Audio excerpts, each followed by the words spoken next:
Morning students, today we will solve some more questions using properties of determinant from this exercise 4.2. So this is again the same exercise 4.2 where we have to prove the value of this determinant to be this one, a minus b, b minus c, c minus a. So how to solve this? So in this type of questions ਜਿਹਦੇ ਵਿੱਚ ਤੁਹਾਨੂੰ already ਪਤਾ ਹੈ ਕਿ ਤੁਸੀਂ ਕੀ prove ਕਰਨਾ ਉਹਦੇ ਚੋਂ ਹੀ ਤੁਹਾਨੂੰ ਹਿੰਟ ਮਿਲ ਜਾਂਦਾ ਹੈ ਕਿ ਤੁਸੀਂ ਕਿਸ ਤਰੀਕੇ ਨਾਲ ਪ੍ਰੋਪਰਟੀਜ਼ ਯੂਜ਼ ਕਰਨੀਆਂ ਹੈ ਇਹਨੂੰ ਸਿੰਪਲੀਫਾਈ ਕਰਨ ਦੇ ਲਈ। ਇਹਨੂੰ ਐਕਸਪੈਂਡ ਨਹੀਂ ਕਰਨਾ, ਐਕਸਪੈਂਡ ਕਰਕੇ ਸਾਡੇ ਕੋਲ ਕੁਝ ਹੋਰ ਤਰ੍ਹਾਂ ਦਾ ਜਿਹੜਾ ਆਨਸਰ ਆ ਜਾਂਦਾ, ਸਾਨੂੰ ਆ ਚੀਜ਼ਾਂ ਫੈਕਟਰਸ ਦੀ ਫਾਰਮ 'ਚ ਨਹੀਂ ਮਿਲਦਾ। ਸੋ ਇੱਕ ਤਾਂ ਚੀਜ਼ ਇਹ ਹੈ ਕਿ ਇੱਥੋਂ ਤੁਹਾਨੂੰ ਹਿੰਟ ਮਿਲ ਜਾਂਦਾ ਕਿ ਤੁਸੀਂ ਕੀ ਕਰਨਾ ਹੈ। ਦੂਸਰੀ ਚੀਜ਼ ਇਹ ਹੈ ਕਿ ਜੇ ਤੁਹਾਡੇ ਕੋਲ ਆਲਰੇਡੀ ਕਿਸੇ ਇੱਕ ਰੋ ਜਾਂ ਕਾਲਮ ਦੇ ਵਿੱਚ ਪੂਰੇ 1-1 ਹੋਣ ਤਾਂ ਤੁਸੀਂ ਦੋ ਜਗ੍ਹਾ ਤੇ 0 ਬਣਾ ਲੈਣਾ ਸਬਟਰੈਕਟ ਕਰਕੇ। ਜਿੱਦਾਂ ਫਸਟ ਰੋ ਦੇ ਵਿੱਚੋਂ ਸੈਕਿੰਡ ਨੂੰ ਸਬਟਰੈਕਟ ਕਰ ਦਿਓ, 0 ਬਣ ਜਾਏਗਾ 1-1। ਫਿਰ ਥਰਡ ਰੋ ਦੇ ਵਿੱਚੋਂ ਫਸਟ ਨੂੰ ਸਬਟਰੈਕਟ ਕਰ ਦਿਓ, ਦੋ ਜਗ੍ਹਾ ਤੇ 0 ਬਣਾ ਕੇ ਉਸ ਤੋਂ ਬਾਅਦ ਤੁਸੀਂ ਉਹਨੂੰ ਦੇਖਣਾ ਕਿ ਕੋਈ ਚੀਜ਼ ਕਾਮਨ ਆਉਂਦੀ ਹੈ ਤਾਂ ਕਾਮਨ ਲੈ ਕੇ ਫਿਰ ਸਿੰਪਲੀਫਾਈ ਕਰ ਸਕਦੇ ਹੋ। ਜਦੋਂ ਹੁਣ ਇਸ ਕੁਐਸਚਨ ਦੇ ਵਿੱਚ ਹੈ ਆਪਾਂ ਕੀ ਕਰਦੇ ਹਾਂ ਇੱਥੇ ਕਿ ਫਸਟ ਰੋ ਨੂੰ ਸੇਮ ਰੱਖਦੇ ਹਾਂ। ਫਸਟ ਰੋ ਨੂੰ ਐਕਚੁਅਲੀ ਆਪਾਂ ਸਬਟਰੈਕਟ ਕਰਦੇ ਹਾਂ ਸੈਕਿੰਡ ਰੋ ਚੋਂ ਤੇ ਥਰਡ ਰੋ ਤੋਂ। ਫਸਟ ਰੋ ਨੂੰ ਆਪਾਂ ਸੇਮ ਰੱਖਿਆ, ਸੈਕਿੰਡ ਰੋ ਨੂੰ ਚੇਂਜ ਕਰਤਾ, ਥਰਡ ਰੋ ਨੂੰ ਵੀ ਚੇਂਜ ਕਰ ਦਿੱਤਾ। ਠੀਕ ਹੈ, ਸੋ ਆ ਆਪਰੇਸ਼ਨ ਲਗਾਇਆ। ਇਹ ਆਪਰੇਸ਼ਨ ਲਗਾਉਣ ਤੋਂ ਬਾਅਦ ਸਾਡੀ ਲੈਫਟ ਹੈਂਡ ਸਾਈਡ ਜਿਹੜੀ ਸੀ ਉਹ ਕੀ ਆ ਜਾਏਗੀ। ਸੋ ਅਗਰ ਮੈਂ ਸੈਕਿੰਡ ਰੋ ਦੇ ਵਿੱਚੋਂ ਫਸਟ ਰੋ ਸਬਟਰੈਕਟ ਕਰਾਂ ਤਾਂ ਆ ਸੈਕਿੰਡ ਰੋ ਹੈ। ਠੀਕ ਹੈ, ਇਹਦੇ ਵਿੱਚੋਂ ਫਸਟ ਰੋ ਨੂੰ ਸਬਟਰੈਕਟ ਕਰਨਾ ਤਾਂ ਇੱਥੇ ਦੇਖੋ ਫਸਟ ਰੋ ਐਜ਼ ਇਟ ਇਜ਼ ਪਹਿਲਾਂ ਲਿਖ ਲੈਣੀ ਆਪਾਂ, ਕਿਉਂਕਿ ਇਹਨੂੰ ਨਹੀਂ ਆਪਾਂ ਚੇਂਜ ਕਰ ਰਹੇ। ਤਿੰਨੋਂ ਰੋਜ਼ ਨੂੰ ਇਕੱਠਿਆਂ ਨਹੀਂ ਤੁਸੀਂ ਚੇਂਜ ਕਰ ਸਕਦੇ, ਦੋ ਦੇ ਉੱਤੇ ਵੱਧ ਤੋਂ ਵੱਧ ਆਪਰੇਸ਼ਨ ਲਗਾ ਸਕਦੇ ਆ। ਸੋ 1 - 1 ਇਜ਼ 0 ਹੇਅਰ, ਫਿਰ b ਮਾਈਨਸ a, ਇੱਥੇ b² ਮਾਈਨਸ a²। ਏਦਾਂ ਹੀ ਆ ਥਰਡ ਰੋ ਦੇ ਵਿੱਚੋਂ ਵੀ ਫਸਟ ਰੋ ਨੂੰ ਆਪਾਂ ਸਬਟਰੈਕਟ ਕਰਾਂ, ਥਰਡ ਦੇ ਵਿੱਚੋਂ ਫਸਟ ਨੂੰ, ਤੇ ਵੀ 1 - 1 0 ਹੋ ਗਿਆ। c minus a then c² minus a²। So this will be left after these two operation। तो आ दो operation तो तुसी लगाने ही आ ਜਦੋਂ ਵੀ ਤੁਹਾਡੇ ਕੋਲ ਕਿਸੇ ਇੱਕ ਪੂਰੇ ਕਾਲਮ 'ਚ 1-1 ਹੋਵੇ ਤਾਂ ਦੋ ਜਗ੍ਹਾ ਤੇ ਆਪਾਂ ਇਸ ਤਰੀਕੇ ਨਾਲ 0 ਬਣਾ ਲੈਣਾ, ਇੱਕ ਨੂੰ ਫਿਕਸ ਰੱਖ ਕੇ ਉਹਨੂੰ ਹੀ ਦੂਜੇ ਦੋ 'ਚੋਂ ਸਬਟਰੈਕਟ ਕਰ ਦੇਣਾ। ਤੇ ਹੁਣ ਕੀ ਕਰਨਾ ਆਪਾਂ, ਹੁਣ ਆਪਾਂ ਦੇਖਣਾ ਕਿ ਜੇ 'ਚ 0 ਹੈ ਉਹਦੇ ਵਿੱਚ ਕੋਈ ਚੀਜ਼ ਕਾਮਨ ਤਾਂ ਨਹੀਂ ਆ ਰਹੀ, ਫੈਕਟਰ ਤਾਂ ਨਹੀਂ ਕੁਝ ਬਣ ਰਿਹਾ।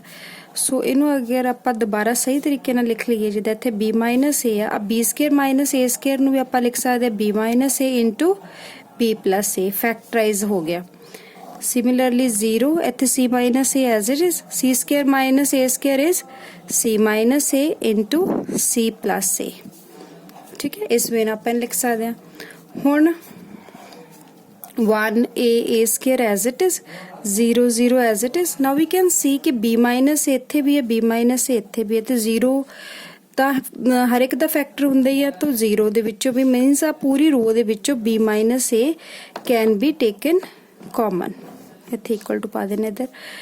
ਉਸ ਤੋਂ ਇਲਾਵਾ b minus a ਸੈਕਿੰਡ ਰੋ 'ਚੋਂ ਕਾਮਨ ਆ ਸਕਦਾ ਤੇ ਥਰਡ ਰੋ ਦੇ ਵਿੱਚੋਂ c minus a ਲੈ ਸਕਦੇ ਆਪਾਂ, ਕਿਉਂਕਿ ਡਿਟਰਮੀਨੈਂਟ ਦੀ ਪ੍ਰੋਪਰਟੀ ਹੁੰਦੀ ਹੈ ਕਿ ਜਦੋਂ ਆਪਾਂ ਮਲਟੀਪਲਾਈ ਕਰਨਾ ਡਿਟਰਮੀਨੈਂਟ ਨੂੰ ਤਾਂ ਵੀ ਕਿਸੇ ਇੱਕ ਰੋ ਨੂੰ ਆਪਾਂ ਮਲਟੀਪਲਾਈ ਕਰਨਾ ਹੁੰਦਾ, ਜੇ ਡਿਵਾਈਡ ਕਰਨਾ ਤਾਂ ਵੀ ਕਿਸੇ ਇੱਕ ਰੋ ਨੂੰ ਡਿਵਾਈਡ ਕਰਨਾ ਹੁੰਦਾ। ਸੋ ਇਹਦੇ ਵਿੱਚੋਂ ਕਾਮਨ ਲਿਆ ਐਕਚੁਅਲੀ ਮੈਂ ਕਿ ਜਾਂ ਤੁਸੀਂ ਇਹ ਕਹਿ ਲਓ ਕਿ ਮਲਟੀਪਲਾਈ ਡਿਵਾਈਡ ਕਰ ਲਿਆ b ਮਾਈਨਸ a ਦੇ ਨਾਲ। ਸੋ ਉਹਦੇ ਨਾਲੋਂ ਅੱਛਾ ਹੈ ਕਿ ਤੁਸੀਂ ਇਹ ਯਾਦ ਰੱਖੋ ਕਿ we have taken this element common from second row and this from the third row. ਉਸ ਤੋਂ ਬਾਅਦ ਸਾਡੇ ਕੋਲ ਇੱਥੇ ਬਚ ਕੀ ਜਾਏਗਾ, ਇੱਥੇ ਹੀ ਕਾਮਨ ਲੈ ਲਿਆ 1 ਬਚ ਗਿਆ, ਚੋਂ ਆ ਬਾਹਰ ਚਲਾ ਗਿਆ ਤਾਂ c ਪਲਸ a ਬਚ ਗਿਆ। So this is what we are left with. ਹੁਣ ਕੀ ਕਰਨਾ, ਹੁਣ ਤੁਸੀਂ ਇਹਨੂੰ ਐਕਸਪੈਂਡ ਕਰ ਦਿਓ, ਕਿਉਂਕਿ ਹੁਣ ਤਾਂ ਆਪਣੇ ਕੋਲ ਲਾਸਟ ਸਟੈਪ ਬਚਿਆ। ਕਿਉਂਕਿ ਜਦੋਂ ਆਪਾਂ ਵਿਦਆਊਟ ਐਕਸਪੈਂਡਿੰਗ ਕਰਨੇ ਆ ਇੱਕ ਲਾਸਟ ਸਟੈਪ ਤੇ ਉੱਤੇ ਐਕਸਪੈਂਡ ਕਰ ਸਕਦੇ, ਜਿੱਦਾਂ ਹੁਣ ਇਹ 'ਚ ਦੋ ਜਗ੍ਹਾ 0 ਬਣ ਗਈ। ਅਗਰ ਅਸੀਂ ਇਹਨੂੰ ਫਸਟ ਕਾਲਮ ਦੇ ਵਿਦ ਰਿਸਪੈਕਟ ਟੂ ਐਕਸਪੈਂਡ ਕਰੀਏ ਤਾਂ ਫਸਟ ਐਲੀਮੈਂਟ ਵਾਲੇ ਜਿਹੜੇ ਰੋ ਹੈ ਤੇ ਕਾਲਮ ਹੈ ਉਹਨੂੰ ਛੱਡ ਕੇ ਆ ਕ੍ਰਾਸ ਮਲਟੀਪਲਾਈ ਹੋ ਜਾਣਾ ਇੱਧਰ। So what will be the value of the determinant, c plus a minus b plus a, because cross multiply ਤੇ subtract ਕਰਨਾ ਹੁੰਦਾ to find the value of the determinant। so it is b minus a, c minus a। after opening this bracket ए ना ए cut जाना, ये आ जाएगा सी minus B. हुण आपां इसदा आंसर देखिए तो ए माइनस बी है, अपने कोल इत्थे आया बी माइनस ए, तो आपां इहदे चों माइनस साइन कॉमन ले लैंदे आ ताकि ए माइनस बी आ जाए। तो उस तो बाद इत्थे सी माइनस बी आना है इहदे विचों, तो आपां नूं चाहीदा इत्थे बी माइनस सी, इहदे विचों भी एक माइनस कॉमन जदों लवांगे तो दो माइनस दे साइन हो जाएंगे, तो इत्थे आ जाऊगा बी माइनस सी, तो C minus A is already there, so minus minus plus हो गया, तो जो सानूं चाहीदा सी आंसर जानी कि जो राइट हैंड साइड है ਉਹਦੇ बराबर आ गया, A minus B minus C minus A, which is our right hand side. ठीक है, so in this way we can prove the given determinant equal to the right hand side। ਇਹਦੇ ਵਿੱਚ ਇਹ ਸੀਗਾ ਕਿ 1 1 1 ਆਂਦਾ ਹੈ, ਔਰ ਜਦੋਂ ਆਪਾਂ ਕੋਈ ਵੀ ਕੁਐਸਚਨ ਡਿਟਰਮੀਨੈਂਟ ਦਾ ਕਰਨਾ ਤਾਂ ਆਪਾਂ ਕੋਸ਼ਿਸ਼ ਕਰਨੀ ਹੈ ਕਿ ਇਸ ਫਾਰਮ ਦੇ ਵਿੱਚ ਰਿਡਿਊਸ ਹੋ ਜਾਵੇ, ਇੱਕ ਰੋ 'ਚ ਇੱਕ ਕਾਲਮ 'ਚ 1 1 ਆ ਜਾਵੇ, ਉਸ ਤੋਂ ਬਾਅਦ ਦੋ ਜਿਹੜੇ 1 ਹੈ ਉਹਦੀ ਜਗ੍ਹਾ ਤੇ 0 ਬਣਾ ਲਓ ਸਬਟਰੈਕਟ ਕਰਕੇ, ਕੀਪਿੰਗ 1 ਰੋ ਫਿਕਸ, ਤੇ ਉਸ ਤੋਂ ਬਾਅਦ ਉਹਦੀ ਕਾਮਨ ਕੁਛ ਆਂਦਾ ਤਾਂ ਕਾਮਨ ਲੈ ਕੇ ਤੁਸੀਂ ਉੱਥੇ ਤੱਕ ਪਹੁੰਚ ਸਕਦੇ ਆਂਸਰ ਤੱਕ। ਇੱਕ ਹੋਰ ਐਗਜ਼ਾਮਪਲ ਦੇਖਦੇ ਹਾਂ। So this is one more question of same type, ਇਹਦੇ ਵਿੱਚ 1 1 already ਨਹੀਂ ਹੈ, but we can see that ਕਿ ਇਹਦੇ ਵਿੱਚ x y z ਹੈ, ਇੱਥੇ x square y square z square ਹੈ, ਤੇ ਇੱਥੇ y z z x ਤੇ x y ਹੈ। ਸੋ ਕੀ ਹੈ ਕਿ ਇਹਦੇ ਵਿੱਚ y z ਹੈ ਮੀਨਸ x ਮਿਸਿੰਗ ਹੈ, ਇੱਥੇ x z ਹੈ ਤਾਂ ਕਿ y ਮਿਸਿੰਗ ਹੈ, ਇੱਥੇ x y ਹੈ ਮੀਨਸ z ਮਿਸਿੰਗ ਹੈ। ਸੋ ਆਪਾਂ ਇਹਦੇ ਵਿੱਚ ਕੀ ਕਰਨਾ ਆ, ਇਹਨੂੰ ਆਪਾਂ x y z ਨਾਲ ਮਲਟੀਪਲਾਈ ਕਰ ਦਿੰਨੇ ਆ।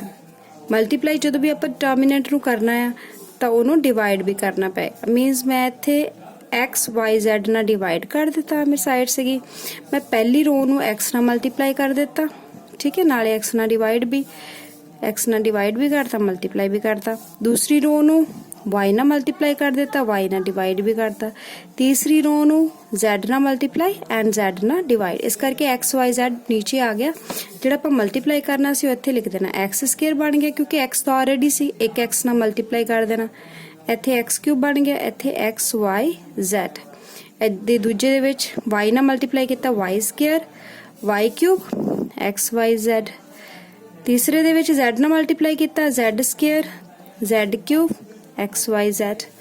so this will be the value determinant ਜਿਹੜਾ ਇਹ ਇਸ ਤਰੀਕੇ ਨਾਲ ਬਣ ਜਾਏਗਾ। ਇਦਾਂ ਕਿਉਂ ਕੀਤਾ ਤਾਂ ਕਿ ਮੇਰੇ ਕੋਲ ਆ x y z ਇੱਕ ਸੇਮ ਟਰਮ ਬਣ ਗਈ ਆ, तो एक सेम नंबर अगर पूरी एक रो दे विच कॉलम विच आंदा होवे तां ओनू कॉमन लिया जा सकदा, तो एक्स वाई जैड होने दे चों आपां कॉमन ले लिया थर्ड कॉलम दे विच। एक एक्स वाई जैड बाहर सीगा जिहड़ा आपां बैलेंस करन लई लगाया सी क्योंकि आपां मल्टीप्लाई भी कीता, सो बैलेंस करन लई डिवाइड भी करना सी, इस करके ते आ हुण आपां कॉमन ले लिया थर्ड कॉलम दे विचों। थर्ड कॉलम दे विचों कॉमन ले लिया तां 1 1 1 आ गया, बाकी दो जिहड़े X square X cube Y square Y cube z square z cube as it is. So आ एक्स वाई जैड कैंसल हो गया।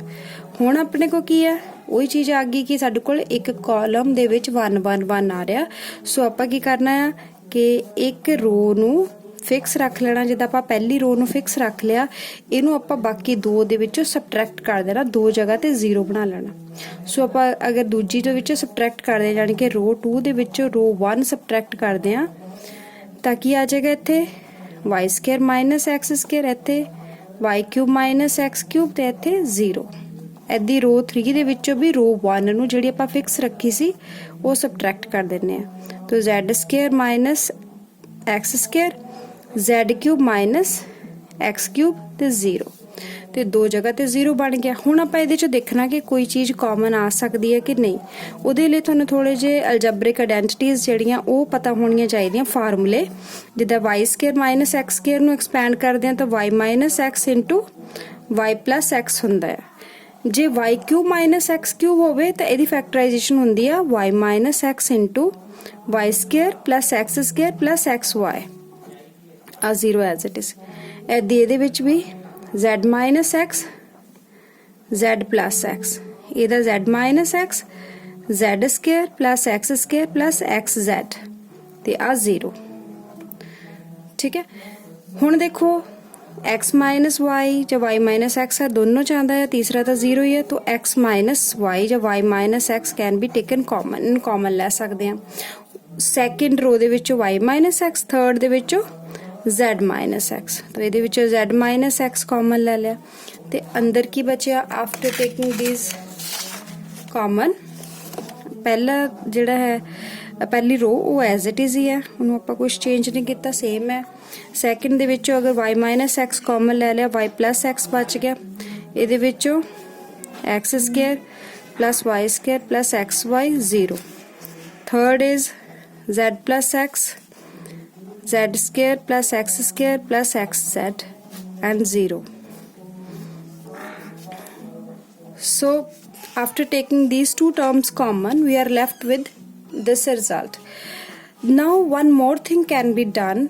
We can again subtract these two to get some definite answer ਜਿਹੜਾ ਸਾਨੂੰ ਇੱਥੇ ਤੱਕ ਆਪਾਂ ਪਹੁੰਚਣਾ, ਉਹਦੇ ਲਈ ਇੱਕ ਵਾਰੀ ਹੋਰ ਇਹਨੂੰ ਆਪਾਂ ਸਬਟਰੈਕਟ ਕਰ ਸਕਦੇ ਹਾਂ। So one more time in this question we need to subtract row 2 minus row 3. So we are subtracting row 2 minus row 3। ਜਦੋਂ ਤੁਸੀਂ ਇਤੋਂ ਸਬਟਰੈਕਟ ਕਰੋਗੇ ਇਹਨੂੰ, I don't have space now, ਮੈਂ ਇੱਥੇ ਦੇਖ ਲੈਣਾ ਕਿ ਇਹਦੇ ਚ y plus x ਹੈ ਤੇ ਸਬਟਰੈਕਟ ਕਰਨਾ z plus x, x x ਕੱਟ ਕੇ ਇਹ ਆ ਜਾਏਗਾ y minus z। ਸਿਮਿਲਰਲੀ ਆ ਇੱਦੀ ਰਹਿਣ ਦੇਣਾ, ਸੈਕਿੰਡ रो ਨੂੰ ਚੇਂਜ ਕਰ ਰਿਹਾ, ਇਹਦੇ ਵਿੱਚੋਂ ਕਰਾਂਗੇ ਤਾਂ x ਸਕੇਅਰ ਕੱਟ ਜਾਏਗਾ, ਇੱਥੇ ਵੀ ਬਚਣਾ ਆ y square minus z square plus x common y minus z। Third zero चो जीरो करना तो जीरो ही आ जाएगा। So z square plus x square plus X Z zero. So after this applying this operation row 3 ਨੂੰ रो 2 ਦੇ ਵਿੱਚੋਂ subtract ਕਰਨ ਤੋਂ ਬਾਅਦ we get this thing. Now what we need to do is, ਆ ਆਲਰੇਡੀ ਕਾਮਨ ਆ ਚੁੱਕਾ ਹੈ, ਹੁਣ ਤੁਸੀਂ ਦੇਖੋ y ਮਾਈਨਸ z ਇੱਕ ਵਾਰੀ ਫੇਰ ਕਾਮਨ ਆ ਜਾਣਾ ਇਸ ਸੈਕਿੰਡ रो ਦੇ ਵਿੱਚੋਂ। ਸੋ y ਮਾਈਨਸ z ਤੇ ਇਹ ਵੈਲਿਊ ਕੀ ਬਣੇਗੀ ਆਫਟਰ ਟੇਕਿੰਗ ਦਿਸ ਕਾਮਨ ਅਗੇਨ, ਦੇਖੋ y minus x z minus x ਤੇ ਇੱਕ ਆ y ਮਾਈਨਸ z ਕਾਮਨ। ਹੁਣ ਅੰਦਰ ਕੀ ਬਚਦਾ ਇੱਥੇ x square x cube 1 as it is, ਇਹਦੇ ਵਿੱਚ y ਮਾਈਨਸ z ਬਾਹਰ ਗਿਆ 1 ਆ ਗਿਆ, ਆ y square minus z square ਸੀ, ਇਹਦੇ ਵਿੱਚ y ਮਾਈਨਸ z ਬਾਹਰ ਲਵਾਂਗੇ ਤਾਂ y ਪਲਸ z ਬਚ ਜਾਣਾ ਫੈਕਟਰ, ਤੇ ਆ ਇਹਦੇ ਵਿੱਚ y ਮਾਈਨਸ z ਬਾਹਰ ਲਵਾਂਗੇ ਤਾਂ ਕੱਲਾ x zero, z plus x, z square plus x square plus x z and 0। ना ਹੁਣ ਕਿਉਂਕਿ ਕਾਫੀ ਸਿੰਪਲੀਫਾਈਡ ਹੋ ਗਿਆ, ਆਹ ਵਾਲੀ ਟਰਮ ਸਾਨੂੰ ਚਾਹੀਦੀ ਸੀ ਆ ਗਈ ਹੈ ਅੰਦਰ। ਆਪਾਂ ਇਹਨੂੰ ਜਿੱਥੇ ਜ਼ਿਆਦਾ ਜ਼ੀਰੋ ਆਉਂਦੇ ਵਿਦ ਰਿਸਪੈਕਟ ਟੂ ਦੈਟ रो और कॉलम ਤੁਸੀਂ एक्सपैंड करना, इस कॉलम 'ਚ ਜ਼ਿਆਦਾ ਜ਼ੀਰੋ ਆਉਂਦੇ ਤਾਂ ਆਪਾਂ ਥਰਡ ਕॉलम ਦੇ ਵਿਦ ਰਿਸਪੈਕਟ ਟੂ एक्सपैंड ਕਰਾਂਗੇ। ਤਾਂ ਥਰਡ ਕॉलम ਦਾ ਜਿਹੜਾ 1 ਐਲੀਮੈਂਟ ਆ ਇਹਦੀ रो ਤੇ ਨੂੰ ਛੱਡ ਕੇ ਵਟ ਵੀ ਆਰ ਲੈਫਟ ਵਿਦ ਉਹਨੂੰ ਆਪਾਂ ਕ੍ਰਾਸ ਮਲਟੀਪਲਾਈ ਕਰ ਦੇਣਾ। ਇਹਦੇ ਵਿੱਚ ਵੀ y ਮਾਈਨਸ ਐਕਸ ਨੂੰ x ਮਾਈਨਸ y ਲਿਖ ਦਿਓ ਤੇ y ਮਾਈਨਸ z ਤੇ z minus x। Now what we are left with cross multiplication ਤੇ minus sign लगना, so it is z square plus x square plus xz minus z plus x into y plus z plus x। so this is a lengthy you can see थोड़ा जिहा lengthy question है but no problem। ਇਹਨੂੰ ਆਪਾਂ just ਹੁਣ bracket ਨੂੰ open करना, z square plus x square plus xz is already there, ਇਹਨੂੰ multiply कर देना zyz z square xz minus minus xy minus xz minus x square। so you can see the terms which cancel, xz cancel हो गया, yz x square will cancel, z square, and what we are left with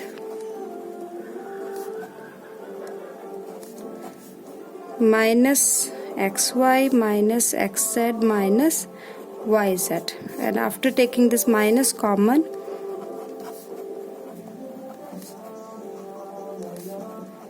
xy yz zx, so which is equal to right hand side.